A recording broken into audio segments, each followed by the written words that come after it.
Welcome to Fringe Pop 321, the show that believes the world is stranger than we think, but thinking should not be strange. Have you ever seen one of these artifacts before? They're well known and can be found in museums around the world. They're called Bai discs. Now, the oldest of these date from the Neolithic period and are undecorated, very plain. Later ones are quite ornate, though. Their original function and significance is unknown because the Neolithic cultures left no written history. They have something to do with social status because they're typically placed on the stomach or chest of a person of high status in Neolithic burials. Now, why bring all this up? Well, because ancient astronaut theorists have developed a mythology built around these discs. They call them the Dropa stones. Keep watching to find out what the story is and, if you pardon the pun, why it's filled with holes. Now, many people will never have heard of the Dropa stones. These objects, allegedly discovered in Western China before World War II, have become familiar fodder in ancient astronaut lore. Gareth Medway and archaeologist Keith Fitzpatrick Matthews have investigated the Dropa stones thoroughly and have provided a succinct explanation of the version of the story repeated by ancient astronaut theorists. The main elements of the story are as follows. First, in 1938, the Chinese archaeologist Chi Pu-te found 716 granite discs with holes in the middle while exploring caves in the mountains on the borders of China and Tibet. Second, these discs allegedly had spiral inscriptions on them. Third, near the discs were some graves of people with small bodies but large heads, bodies roughly 3 feet in height. Fourth, the discs were undeciphered until 1962, when a scientist named Tsum Nui was able to decipher them. The result was so shocking that the Peking Academy refused their publication. Now, another version of the story has the Peking Academy publishing the translations and gives us some other elements. So fifth, the inscriptions allegedly tell the story that 12,000 years ago, a spaceship had crashed in the region. Unable to take off, the alien crew survived as long as they could, possibly bearing children by local women, until the Stone Age tribesmen killed them off. Sixth, the modern Dropa people, pronounced locally as Drok-Pa, who are small and weak, are allegedly descendants of these unions. Seventh, in 1974, Austrian Ernst Wegener, or Wegerer according to some versions, located 2 of the discs in the Bon Po Museum, and he was allowed to photograph them. Eighth, by 1994, the museum discs had mysteriously disappeared, along with the museum curator. So that's a summary of the elements of the Dropa stone mythology. Are any of those real? Well, let's find out. Now, the ancient alien mythology behind the Dropa stones sounds fascinating. But as we'll see, the stones aren't the only things with holes in them. There are numerous problems in the mythology. First, we have a basic logic problem. How could an alien script be deciphered when we can't even decipher several ancient human scripts? I'm thinking here of Linear A or Etruscan, the Rongo script from Easter Island, or the Harappan Indus script.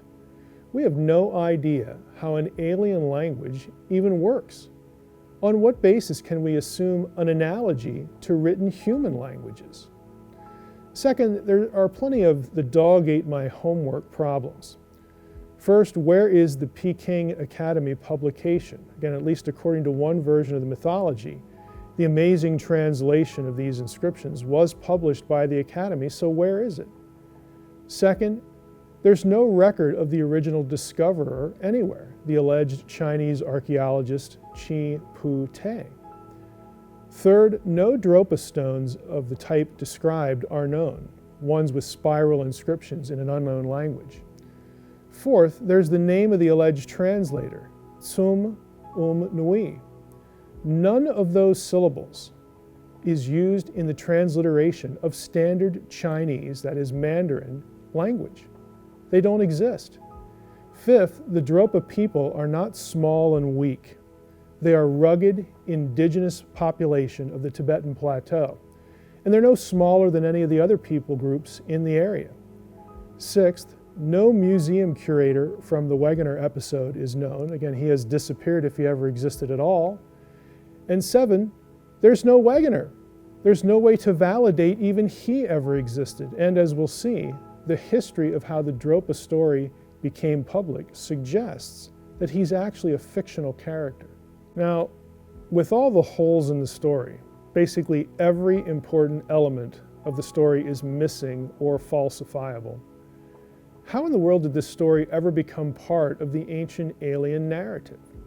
Well, Medway and Fitzpatrick Matthews have uncovered the paper trail. Better, the tabloid trail. The earliest source for the story dates to 1960 in a Russian magazine, Literaturная Gazeta.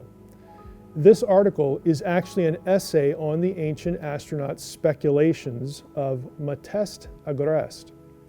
It was republished in the same year in another Russian magazine, Current Digest of the Russian Press.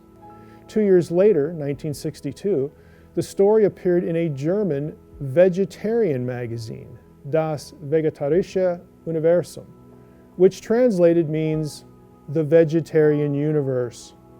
Now, this article was a story attributed to a Reinhard Wegemann called UFOs in Ancient Times, with a question mark.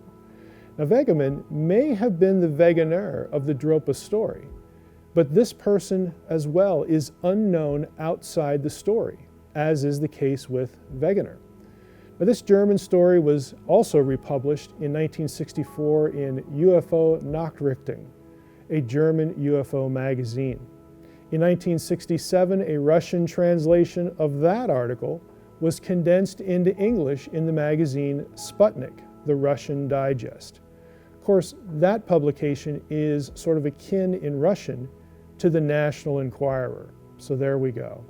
So where does all this leave us? Honestly, it leaves us with a story lacking a single verifiable fact. We have no physical evidence, and all of the major players involved are missing in action. Frankly, the Dropa mythology is the very definition of a contrived story. Thanks for watching Fringe Pop 321. Please visit our YouTube channel and watch more episodes. And visit our website. Every episode we do has a companion web page on our website. If you'd like to support what we're doing at Fringe Pop, please visit our Patreon page at patreon.com/FringePop321. And remember, what you know may not be so.